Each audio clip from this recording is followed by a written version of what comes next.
dealing with crushing self-doubt. Yeah, I feel like a failure. I don't deserve this. What if it doesn't work? Am I just wasting my time? Are people going to laugh at me? I just really feel like a fraud. Having this going around your head minute after minute, day after day, makes you feel like you just don't deserve it, that you doubt yourself, you don't have the confidence, you can't do anything, you can't feel anything. And it stops us from moving forward. It stops us from learning and growing.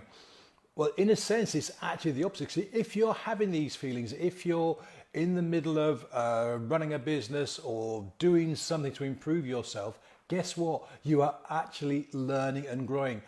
Self-doubt is kind of part of the process. Remember when you were learning to drive a car and you were sat with the instructor and there's like all these levers and things to push and the mirrors to watch, and it's daunting. It's really, really difficult. And every time you get in to have a lesson, you think, oh my God, am I going to crash the car? Is she going to get mad at me? Will she say I'm a hopeless driver? Am I ever going to pass my test? But over time, you build your confidence and you take the test, and you might not pass it first time or second time, but you pass the bloody test. Yeah, and you become a driver. And then once you've turned up the L plates and you get in the car all by yourself, guess what? It starts all over again. Oh my God, I'm on my own. I've got no instructor. He hasn't got a brake pedal there. What happens if a car comes out and I'm not ready? What about how do I get around this bus? What do I do? And all this stuff is going through your head, and you drive the car while you're full of self-doubt. But as you start to drive, you realize, bloody hell, I'm driving. I'm doing it. Look, nobody knows I'm a learner driver anymore because I'm driving the damn car and I'm doing okay and I'm following all the rules. And what happens over time, we become worse drivers, don't we? We forget all the rules and we somehow get from A to B most of the time without wrecking the car. This is part of the process. So I've got a list of things here that I want to help people with that are struggling right now with self-doubt. The first one, and I've talked about this lots of times before, but I'm going to focus on one specific aspect of it, is the only person you should be comparing yourself with is who you were yesterday, last week, 10 years ago. Because that's how you know that you have improved. The challenge here, though, is to be, you've got to be honest with yourself. You have to be brutally honest with yourself. Are you a better person than you were a year ago, than 6 months ago? Are you doing stuff to improve your life, your situation? Are you really focused on your business? Are you really focused on that one thing you want to do with your life? If you're not, then ask yourself, why not? What is holding you back? And then make the necessary adjustments, because, you know, there ain't no such thing as Santa Claus. He ain't going to come down that chimney and suddenly sprinkle his magic dust and make that thing you want happen. Okay? We have to do it ourselves. And the only way we can do it ourselves is by checking ourselves regularly to make sure we're in the right direction. We're moving in the right direction. The captain of the ship wants to go from A to B. Okay, so he says to the helmsperson, okay, steer the ship in that direction, 220 degrees, go, full steam ahead. And off we go. But obviously the waves and the currents and the tide and the weather will push the ship left and right. And the helmsman, the helmsperson, their job is to make sure they stick to that 240 degrees or whatever direction the captain has chosen. And the captain's job is to make sure the crew are all pulling together to make sure the ship goes in that one direction. This is what we have to do. We have to measure our progress. We have to measure the direction we're going in. Is that I'll have to do that again. We have to measure and make sure we're going in the direction that we want to go. That doesn't mean to say that sometimes you can't change direction. Occasionally the captain will get a call from her boss and the boss will say, right, I don't want you to go to Kuala Lumpur. I want you to go to Sydney, Australia to pick up this thing. Okay, it doesn't happen often, but it happens. So guess what? The captain will say to the navigation team, right, okay, change of direction. We've got to go to Sydney. Plot me a course for Sydney. So the navigator will plot a course. Says, okay, boss, it's 180 degrees in that direction. Okay, helmsman, 180 degrees, and off we go, measuring and checking that we're heading in the right direction. So that's the only person you should be comparing yourself to is yourself. And be honest. Don't bullshit yourself, because if you bullshit yourself, you're not helping anybody. You're not helping yourself. Why lie to yourself? If you're not progressing, make the changes. Unless, of course, you don't want to, which is a different story altogether. Next thing, have goals, absolutely, have that direction. We're going to Sydney, but don't focus on Sydney, focus on the process. Because a navigator on a ship will have points. We won't just draw a straight line to the destination, but they'll be, right, okay, we've got to go left here, we've got to change direction. There's an island there, we can't go across the island because we're a ship, so we've got to go around it. And so the navigator will plot points on the map, on the chart, so they get to where they want to go. You need to do the same thing. Your end goal is to have a 6-figure business or to lose 10 pounds or whatever it is. But you need to focus on the process. What can I do today to help me get to Sydney? Yeah, that's the important thing. That's the critical thing. What can I do today? It's mega important. If you don't know, how can you progress? How can you move forward? How can you learn and grow? Next thing, use failure as a ladder. Now, if you're really lucky and you're one of the rare 1 or 2% on this planet, you will never fail. You'll just start something and you'll go bang, bang, bang, bang, bang. It'll be an instant success.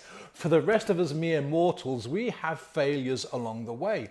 Now, where self-doubt can really sort of knock you for 6 is if you take each failure as some devastating thing and there's just no point in starting again because I failed and it didn't work. That's a closed mindset. It's a fixed mindset, and we don't want that. What we want to go is, okay, yeah, I screwed up, that didn't work. What can I take from that failure to make it a rung on my ladder so I can step up and keep moving? That's how you deal with failure. Yeah, okay, have a pity party, feel sorry for yourself, have a couple of beers, do what you need to do, but then get over it and start again, okay? Because, you know, progress waits for no one. If you sit there wallowing in your failure, then fine. But guess what? Everybody else is moving forward and you're going to lag behind. So deal with your failure, take some learning points, stick it as a rung on your ladder, stand on it and move forward. Grow and learn. Learn about neuroscience and your brain, because that's your software. Your brain in here is software. It's malleable. We can improve how we think, how we look at things. We can change from a closed mindset to a growth mindset. If you've got a poverty mindset or you're worried about money, all that kind of stuff can be changed. So you should be continually learning about your own software. If you buy a computer game, if you buy some writing software, some drawing software, what do? You start to play around with it and figure out all the different tools and how stuff works. You need to do the same with this little thing up here. The 3 bounds of grey matter that's bound inside this skull will help you if you learn how to use it effectively. There are lots of tools out there. There are lots of great people out there that will happily give you the time to help you learn and understand. There's one guy, Andrew Huberman. He is a professor of neuroscience and studies sight and all kinds of things. And he's got an Instagram, and he teaches neuroscience on Instagram. So there's no excuse not to learn about your internal software and how to use it effectively, how to get into flow states, how to improve your focus when you're knuckling down to write a post or to write a letter or to make that call. Use the knowledge that's out there and learn and grow. This next one is a biggie. Stop blaming other people and circumstances, okay? Yeah, times are hard. Times are always hard. There's always a recession around the corner. There's always something bad happening in the world. Always, always, always. That doesn't stop people from growing businesses, from losing the weight, from getting married, from having kids, from building houses, from traveling, from doing all the things they want to do. If you get yourself hooked into an intravenous drip of the news all the time, yeah, it can look like the world is about to end every 5 seconds. And I used to feel like this. I can remember vaguely as a child the Cuban Missile Crisis and how the whole world was sitting on edge, yeah. But there are also people that didn't even know it was happening because, they were out in the fields working, they were doing what they needed to do. They didn't have TVs, yeah? They didn't know the news. And guess what? Nothing changed for them. They just carried on doing what they needed to do. So maybe you need to consider rationing the amount of media you consume. I'm talking about news outlets and newspapers and stuff like that, because you will find yourself blaming circumstances, blaming this event and this person and that, blaming the president or the prime minister or the leader of this or the leader of that. Stop blaming other people, and it's time to take responsibility for your actions and your thoughts. Nobody else. Well, actually, no, I'm going to change that slightly. Yes, there are lots of people that want to affect how you think and how you see the world. And if you let them, they will do, because there's loads of people on YouTube that got all these conspiracy theories, which are complete bullshit, but they are very persuasive. And if you let them persuade you, then they will start controlling your thoughts. There's no Illuminati, there's no mega organization that wants to take over your brain, but there are lots and lots of people out there that want you to believe what they believe. And they're very good at manipulating. So if you don't take the time to think rationally and question things, then you can get sucked down the rabbit hole. This is all part and parcel of blaming other people. That's what they do. They will blame other people for the situation, for this, for that, and trying to give you whatever it is, okay? Don't get sucked in. Okay, so comparison, goals but process. Learn about your software. Use failure as a ladder, growing and learning. Yeah, stick to your values and your beliefs. Self-doubt will dissipate if you are rigidly following the stuff that you believe in. Not what other people have told you to believe in, but your beliefs, what you value, what is important to you. You can use this as a driver to help you move forward, to help you grow and learn and push through failure, and to take that next step and to keep pushing along the road to Sydney. If you've just joined me, Sydney was a destination the captain of the ship was on. I talked about earlier on. Your destination, your goal, the thing you want more than anything. Use your values and beliefs, to anchor yourself to the process of moving forward and learning and growing. Next thing is, don't take yourself so seriously. Have some fun along the way. All work and no play makes Jack a dull boy, or whatever the rhyme is.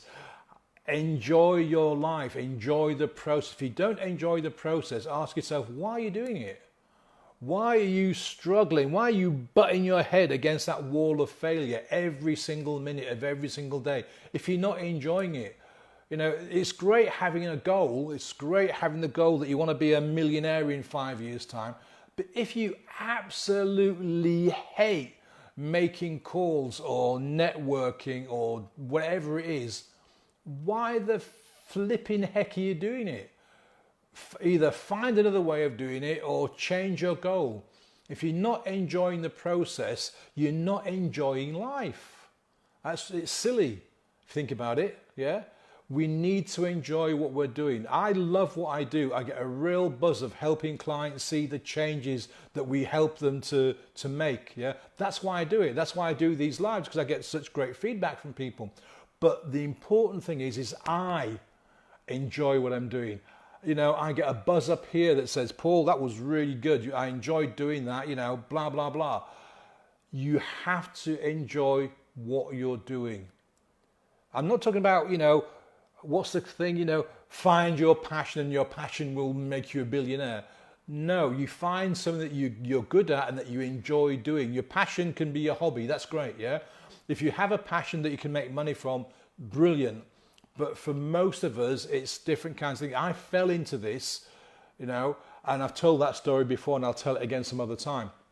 And I fell in love with what I do and I really enjoy it. And I get a buzz from doing it, which is brilliant because that makes me want to learn more and do more and meet more people and to help as many people as I can along the way. And that's why I do it. So you need to have that, just to stop taking yourself seriously. Have some fun. You can only have fun if you're enjoying the process. Yes, there are things that I don't like doing, but they get done because they're part of the process. They're not the whole process, okay? Of course, but enjoy it. The most, oh God, let me try that again. Enjoy what you're doing. Find one aspect that you can really enjoy and dig yourself into it. Okay, so I think I've covered about everything. I know, one more thing. Mentors, coaches and friends. It's important to have mentors, coaches and friends that can encourage you and guide you and be your kind of cheerleaders. But the biggest cheerleader is you. It's the self-congratulations, the self-belief, the fact that you go, oh yeah, I did that. Wow, I just did that. Yeah, bloody hell, Paul, that was great. That you are your own best cheerleader. Now, it's great for the ego to have external people, friends and mentors and coaches, give you a pat on the back and go, yeah, Paul, good job. But the most important cheerleader, your most important mentor is you. Yeah? You have to have faith in yourself. Whenever you get this self-doubt, you need to go through all the things I've talked about and remind yourself of the process. Stop comparing yourself to other people. Learn and grow. Learn how to use this. Use failure as a ladder. Your values and beliefs. Be accountable to yourself. Stop blaming others. But most important of all of that is start now. If you're thinking about starting a business or moving to the next step on the ladder of your business, if you're looking to build a relationship or find a relationship, if you're looking to move house or get a promotion, don't wait till tomorrow or next week or next year. The best time is now. Ask anybody who's been mega successful and they will say to you, I didn't wait to start until X, Y or Z had gone. I started now because now is always the right time. Yes, I know we're in a recession. Yes, I know the recession may get deeper, but there are some huge companies that started, that formed, that began in recessions, and they're humongous right now, okay? There are small one-man bands, one-person bands that started in a recession, and they're doing really, really well. Don't use the current situation or any situation as an excuse not to start. Start now. Thank you for watching. My name is Paul. I am a mindset coach and hypnotist. If you've got any comments, drop them below. If you want to have a chat, drop me a DM and I'll see you again soon. Bye.